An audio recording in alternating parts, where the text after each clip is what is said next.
जिंदगी एक नदी की तरह है। अगर इसे प्रेम, समानता और शांति से जिया जाए तो ये नदी समुद्र में मिल सकती है। अगर इसे घृणा, क्रोध, ईर्ष्या की तरह जिया जाए तो ये किसी सूखी हुई नदी की तरह वीरान हो जाती है, जो अपने पीछे कीचड़, खंडर और बंजर जमीन छोड़ जाती है। क्रोध एक ऐसा श्राप है जो मनुष्य खुद को देता है। कहते हैं ना, मनुष्य क्रोध में दूसरों का कम और खुद का ही ज्यादा नुकसान करता है। क्रोध एक शक्तिशाली भावना है। अगर इसे सही रूप में नहीं संभाला गया तो ये आपके लिए विनाशकारी परिणाम भी दे सकती है। मनुष्य का एक पल का गुस्सा उसकी पूरी जिंदगी को बर्बाद कर देता है। आज जो बहुत कहानी मैं आपको सुनाने वाला हूँ उसे अंत तक जरूर देखें। ये कहानी छोटी सी है लेकिन आपकी जिंदगी में एक बड़ा बदलाव कर सकती है। दोस्तों, इस वीडियो को बनाने में बहुत मेहनत लगी है। अगर आप मेहनत की कदर करना जानते हैं तो इस चैनल को सब्सक्राइब जरूर कर लें। एक बार गौतम बुद्ध अपने शिष्यों के साथ एक गांव की तरफ जा रहे थे। तभी उन्होंने देखा एक युवक बेहद गुस्से में एक पहाड़ी की तरफ जा रहा है। उसे देखते ही वे समझ गए या तो वो किसी की हत्या करने जा रहा है या खुद आत्महत्या करने। युवक जैसे ही पहाड़ी से कूदने वाला था, गौतम बुद्ध ने तुरंत उसका हाथ पकड़ लिया और उसे पीछे खींच लिया। ये देख उस युवक ने कहा, आप मेरा हाथ छोड़ दें, ये मेरा जीवन है, मैं जैसा चाहूं उसके साथ करूं, आप मुझे ना रोकें। बुद्ध ने कहा, ठीक है, तुम दोबारा कूद जाना, लेकिन पहले 10 मिनट रुक जाओ। 10-12 बार लंबी लंबी सांसें लो और अपनी हथेली को खोल दो। उसके बाद ही मैं तुम्हें दोबारा आत्महत्या करने दूंगा, उससे पहले नहीं। युवक बोला, आप मुझे बेकार ही इतना परेशान कर रहे हैं, मैं पहले से ही इतना परेशान हूँ।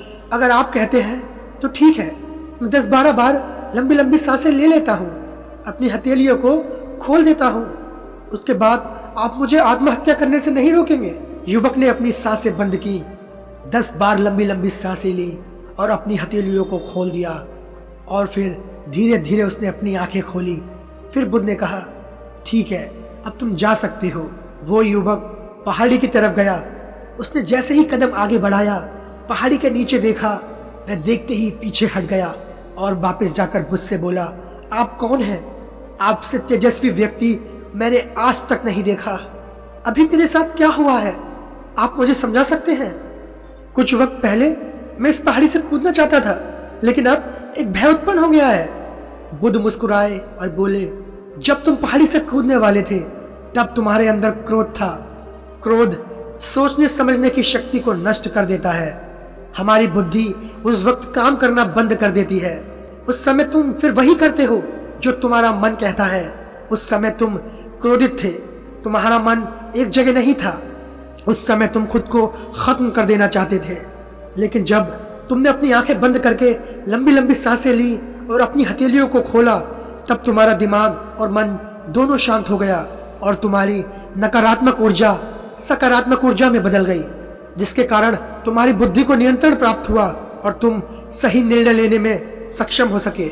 युवक बोला, आप कौन हैं? बुद्ध ने कहा, ये जगत के लोग मुझे बुद्ध कहते हैं। युवक बुद्ध के चरणों में गिर गया।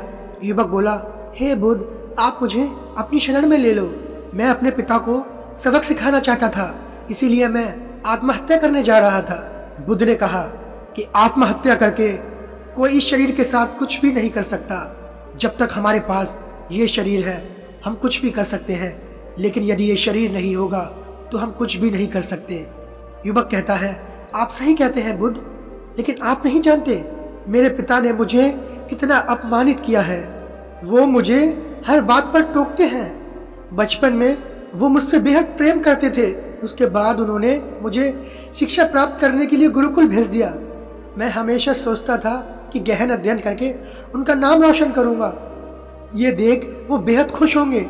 जब मैं शिक्षा पूरी कर वापस आया तब मैंने अपने पिता को बताया कि मैंने सारे शास्त्र, वेद, उपनिषद कंठस्थ कर लिए हैं और मुझसे बड़ा ज्ञानी और कोई नहीं है।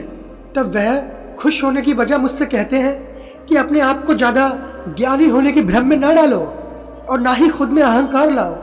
मैं तो उन्हें दिखाना चाहता था कि मैंने कितना गहन अध्ययन किया है। मैं बड़े बड़े शास्त्रार्थ में जाने लगा। सभी मेरे ज्ञान से प्रभावित होने लगे। सभी ने मुझे महान ज्ञाता माना लेकिन मेरे पिता ने नहीं माना। वह मेरे शास्त्रों के ऊपर गहन चर्चा के बीच पहुंच जाते, मेरे बताए गए ज्ञान में कुछ ना कुछ कमी निकालते, सबके सामने मुझे अपमानित करते। वह मेरे साथ रहने वाले मित्रों को भी अपमानित करते थे, ये कहकर कि मेरे मित्र मेरा जीवन बर्बाद कर देंगे, क्योंकि मेरे मित्र मेरा साथ देते हैं, मेरे ज्ञान की प्रशंसा करते हैं। मैं समझ नहीं पा रहा था कि मेरे पिता ऐसा क्यों कर रहे हैं। तब मेरे मित्रों ने मुझसे कहा कि मेरे पिता मेरे जितना ज्ञान अर्जित ना कर सके, इसलिए वो मुझसे ईर्ष्या का भाव रखते हैं। एक दिन मेरी उपलब्धियों के कारण मेरे मित्रों ने मुझे मदिरा पान कराया। मेरे पिता को ये बात पता चल गई और वो मुझे ढूंढते ढूंढते वहां पहुंच गए जहां मैं मदिरा पान कर रहा था, और उन्होंने सबके सामने मुझे थप्पड़ मार दिया। मुझे बहुत अपमान महसूस हुआ। मैंने तय किया कि मुझे अपने पिता को सबक सिखाना है, और मैं यहाँ आत्महत्या करने आ गया। एक पिता के लिए उससे बड़ा सबक और क्या होगा जब वो अपने जवान बेटे की अर्थी को कंधा देंगे। तब उन्हें एहसास होगा कि उन्होंने कितनी बड़ी गलती की है। बुद्ध मुस्कुराए और बोले, तुम मुझे एक बात बताओ, जो ज्ञान तुम्हें आत्महत्या करने के लिए प्रेरित करे, वो ज्ञान किस काम का? वो ज्ञान कहाँ से अच्छा हुआ जो तुम्हें एक गलत काम करने से नहीं रोक सकता? युवक ने कहा, आप सही कहते हैं बुद्ध, मैं खुद अज्ञानी सा महसूस कर रहा हूँ। आप मुझे अपनी शरण में ले लें, मैं आपसे ज्ञान प्राप्त करना चाहता हूँ। बुद्ध ने कहा, मेरे साथ 4 दिनों तक रहो, उसके बाद तुम अपने पिता के पास लौट जाना। अपने पिता के घर तुम आधी रात को जाना और बिना हलचल किए भीतर जाना, तब तुम्हें जीवन का सबसे पहला ज्ञान प्राप्त होगा। वो युवक 4 दिनों तक बुद्ध के पास रहा। उसके बाद वो अपने पिता के घर चला गया। जब वो मध्य रात्रि को घर पहुंचा तो उसने देखा कि उसकी माँ बिस्तर पर बीमार पड़ी हुई है और युवक के पिता से कहती है कि तुम्हारी शक्ति के कारण मेरा बेटा मुझसे दूर है। अगर तुम इतने सख्त नहीं होते तो वो आज घर छोड़कर नहीं जाता। वह युवक अपने पिता की तरफ देखता है, जिसकी आंखों में आज तक आंसू नहीं देखे थे। आज वे आंखें नम थी, उनकी आंखों से धीरे धीरे आंसू बह रहे थे। उसके पिता कहते हैं कि मैं उसे दुख नहीं देना चाहता था, मैं तो बस उसके अंदर के अहंकार को दूर करना चाहता था। तभी उसके अंदर की कमियों को जाकर वहां बताता था, ताकि मुझे सुन कोई और भी उसकी गलतियों का उसे एहसास करा सके, ताकि उसे अपने ज्ञान पर घमंड ना हो, क्योंकि व्यक्ति का अहंकार उसे ले डूबता है। लेकिन मेरे सिवा उस भीड़ में ऐसा कोई नहीं था जो उसे उसकी गलतियों के बारे में बताता। तब मैंने तय किया कि मैं उसे उसकी गलतियों से अवगत कराऊंगा, लेकिन वो मेरी न सुनकर हमेशा ही अपने मित्रों की सुनता था। और जब एक दिन उसने मदिरा पान किया तो मेरा दिल बहुत रोया, मुझे बहुत दुख हुआ। मुझे उस दिन एहसास हुआ शायद मेरी परवरिश में ही कोई कमी रह गई होगी, जो आज मेरे बेटे ने मदिरा पान किया है। लेकिन तुम चिंता मत करो, मैं कहीं से भी उसे ढूंढ कर लाऊंगा। जितना प्रेम तुम मुझसे करती हो, उससे कहीं ज्यादा प्रेम मैं उससे करता हूँ। रोते हुए उस लड़के के पिता ने उसकी माँ से कहा। उस लड़के की माँ कहती हैं कि मैंने उसे हर जगह ढूंढा, लेकिन वो नहीं मिला।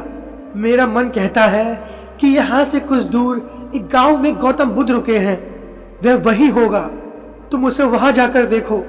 ये सारी बातें वो लड़का खड़े होकर सुन रहा था, उसकी आंखों से आंसू बह रहे थे।